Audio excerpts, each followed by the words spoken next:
You're listening to the Coach's Journey podcast, exposing the struggles and celebrating the successes in the life of coaches who are action takers and creating authentic impact in today's world. Whether you're just starting out, expanding your reach, or exploding your impact, you're in the right place right now. Stay tuned and be sure to subscribe to this podcast. Now, here are your hosts of the Coach's Journey podcast. Haven't eaten well. Sometimes it comes with stronger. So your old conditionings will come up when you're not taking care of yourself. It's another part of challenging is self-care. Yes. Interestingly, but if I'm in a good space or I'm being more conscious or intentional, I can just put those thoughts aside and come back to the person in front of me. And what are they going through? Be with them. Be with them. Make sure they are there, knowing that you're being with them. And when we get through that, and Sherry has come back on the other side of that, then we can start talking about like, what's your next step if we want to.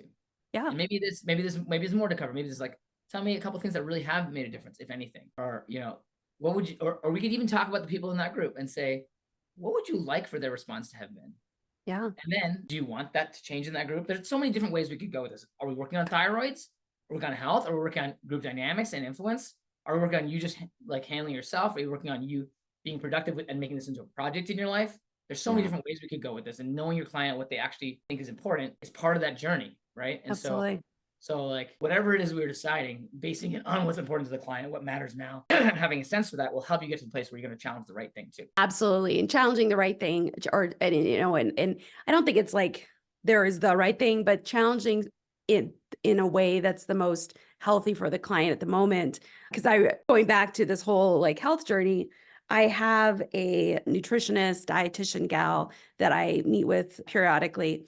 And I remember towards the beginning of my meeting with her, just crying and being frustrated and like beating myself up, like, why isn't this working? Doing all of the self-pity things. And she challenged me, and it was not in the way I expected. Her challenge was, this is hard. How can you have more grace on yourself? And I was like, whoa, what? Boom. Because I'm so used to the tactical problem solving, like that's my mode too. And so sometimes the challenge isn't really like moving forward per se, but it's around acceptance, like challenge and acceptance, or challenge and, just sticking with the mess right now. Taking the breaths and being with that problem and being okay with it, and recognizing that it's part of your journey, and it's a challenge that you need to rise up to, but it's not the thing that needs to derail your sense of well-being. Absolutely. Right? Absolutely. Yeah, I love that. And actually you're making me think there's a framework. There's like a step-by-step there. Number one is acknowledge, right? And number two is go for the emotions, emotional first. Yeah. Right. Not just acknowledge, but like respect those emotions, honor those emotions, then make it okay, and lift that person up in that moment, just as a human, right? Like together in that relationship, that connection. Then figure out what is most important to them and work towards that in wherever you go next. What's important about this, given what you know of this client? Like if you know that this client needs to take some grace and some self-care, then maybe that's where you go first, right? That's on the emotional side, right? I would say. Absolutely. But it could also become tactical. You'd be like, what's the one thing you need to do? Mm-hmm. Let me ask you, Sherry, what's the one thing you need to do to give yourself grace on this, right? Yeah. Like, can you answer? Might as well. The one thing I need to do. You don't have to. Yeah. I'm like put on the spot. But that's an example of not asking permission for coaching. but that's where we could go, right? Yeah. And then that's when the ideating starts in the cloud. Now you're in a positive, creative space, right? That's the reason I asked the question, Sherry, to demonstrate like if you're in that space where grace is like, okay, we accept that we need to give ourselves grace. Now, how could we do that? Yes. Right. And not just right now in this moment, but like after the session, going forward, maybe as a practice, maybe as a habit. So that's like the transition to now you're in a positive creative space. And now that you're giving yourself grace and you're going to give yourself grace, now you're more equipped to be able to handle whatever's coming at you. And so then this session, or maybe next session, we can talk about like, what is the project of the thyroid going to be about? Yes. And what are the different aspects of that we could do? Let's pick one and experiment with that one as the top priority experiment, right? Like that's where we could go with that. Now that you're positive and ready for it, right? Yes. And let me just put a little neuroscience to what you were saying too, just to come at it from a different perspective. And that is like when we are highly emotional, our amygdala is where our emotions reside. That's where, and that kind of can overwhelm every other process in our brain. And so in order for us to problem solve effectively, we have to find ways for our emotions to settle down a little bit instead of feeling like this big ball of overwhelmingness.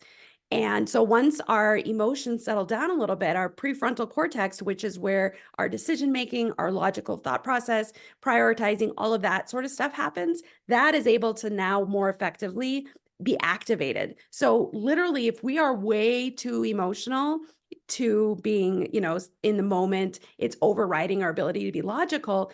It's just like if you're trying to challenge somebody when they're overwhelmed, it just adds to the overwhelm. So there is this flow from highly emotional to having like a different perspective, feeling those emotions aren't overwhelming, and then being able to shift our brain literally into problem solving mode, which then allows for more creativity in the problem solving.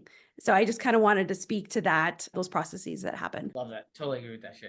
That's a really good point about, it's not just about you being subject to overwhelm. It's your brain is designed to be able to escape lions, So like we have these biological adaptations that we basically need to adapt to ourselves. Absolutely.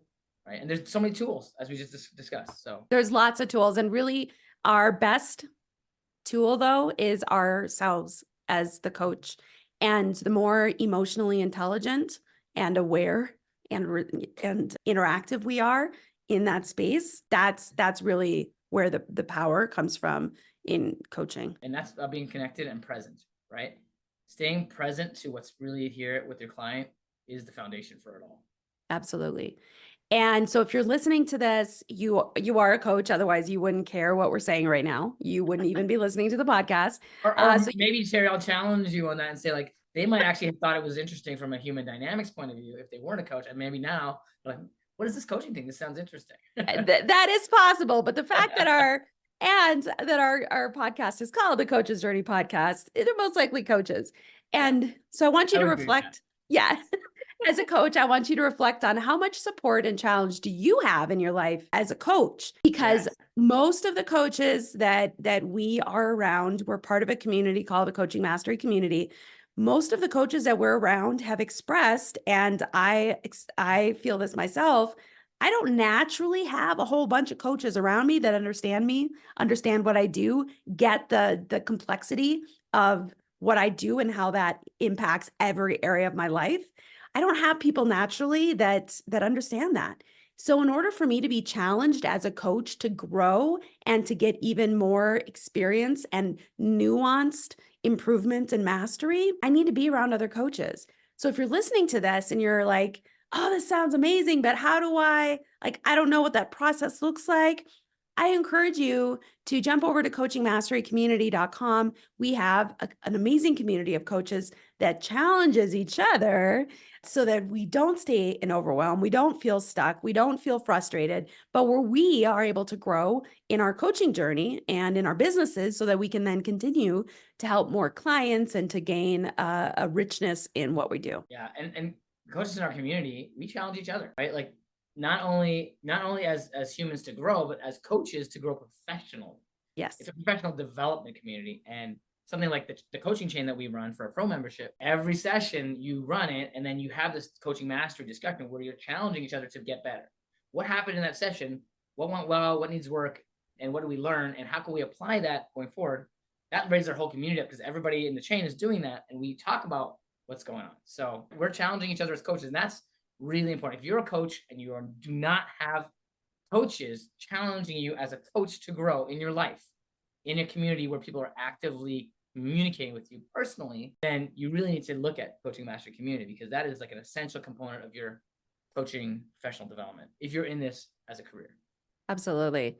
We thank you so much for your time, energy, and attention to this podcast. The fact that you're listening to this tells us that you have a growth mindset around what you do. And that is amazing and what is needed in our industry. So thanks for listening. And for more information, check us out at coachingmasterycommunity.com. See you next time. You're listening to the Coach's Journey Podcast.